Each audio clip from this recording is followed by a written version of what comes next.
Ассаламу алейкум, амансыңар бала тоо спорт каналын катталуучулары. Сиздер менен кыргыз спортундагы акыркы кабарлар менен тааныштырабыз. 9 май улуу ата мекендик жеңиштин майрамын утурлай Алматы шаарында поп ММА боюнча мелдештер орун алат. Анда кыргызстандык Марсел Нурланбек уулу кезектеги беттешин өткөрөт. Алдыда бул тууралуу кененирээк биз менен болуп туруңуздар. Биз ар башкабыз, бирок бизди бириктирип турган үй бүлөбүз. Үй бүлө бул жүрөктөрдү бириктирип турган эң ишенимдүү түйүн. О мобилдик операторунун үй бүлө премиум тарифы. Бул болгону 1990 сомго чексиз байланыш менен 3 сим-карта, секундасына 500 мегабитке чейинки ылдамдыктагы үйдөгү интернет жана телевидение. Бүтүндөй үй бүлөңүздүн мобилдик байланышы менен үйдөгү интернетти бир айда бир эле жолу төлөңүз. Үй бүлө ар дайым биринчи орунда.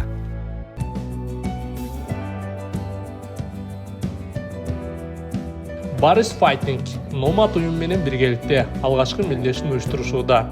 Анда кыргызстандык мушкерлер өз күчтөрүн сынайт. Буга чейин айтып өткөндөй, кеченин башкы беттеши Самат Абдрахманов менен жергиликтүү мушкер Васиф Аббазовдун ортосунда өтөрүн маалымдасак, бул жолу Марсел Нурланбек уулунун атаандашы тууралуу баяндап берели.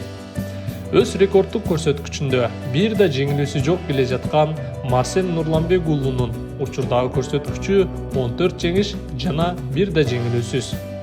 Жакында эле өткөн Номад рестлингде утулуп калганын эске ала турчу болсок, анда ал күрөш түрү болгондуктан ММА көрсөткүчүнө таасирин тийгизбейт. Эми атаандашына токтоло турчу болсок, Эркебулан Жайсанбек. Ал буга чейин жалаң поп ММАда беттештерин өткөрүп, 4 жолу рингке көтөрүлсө, анын баарында жеңишке жетише алган.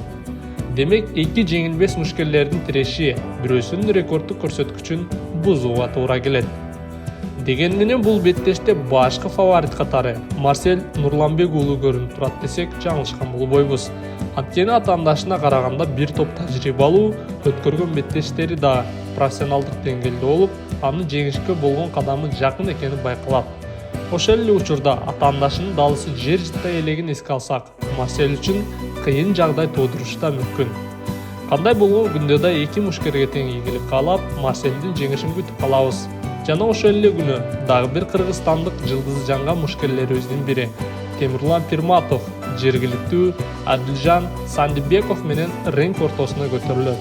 Бул беттеште көпчүлүктүн бүйүрүн кызытып, кызыктуу учурларды тартуулайт.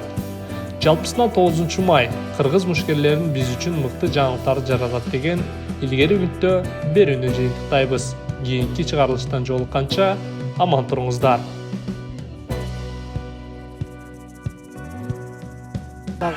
Жакшы билесиздер, азыр кайрадан астынан үстүн көзгө жолдон болсок жана Марсел Нурланбек уулу раунда победу нокаутом одержал Марсель. Любое